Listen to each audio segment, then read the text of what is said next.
Hello guys, and welcome back to MS Tech Tutorials. And if today's video I'm going to be showing us how to use the mouse cursor on console. So you guys have probably noticed there's like a mouse cursor. Let me just try to find it. Yeah, you guys probably noticed there's like a mouse cursor and you're just wondering how to use it. I'm pretty sure it mainly does pop up on like during like cutscenes or whatever. Like I think, oh, see, there it is.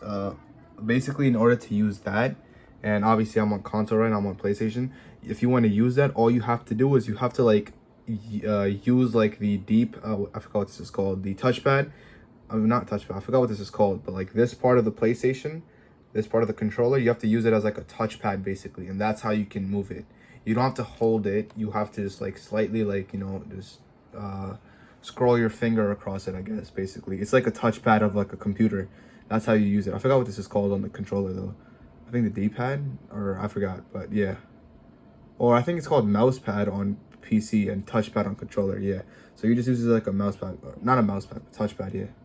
Anyways, yeah, that is basically how you can use the cursor on your console. And if you were just wondering how to use it or how to like access it, whatever, that's how you can do it. So that is it for the video. Thank you guys for watching. Make sure to give the video a thumbs up, subscribe to the channel, and have a great day.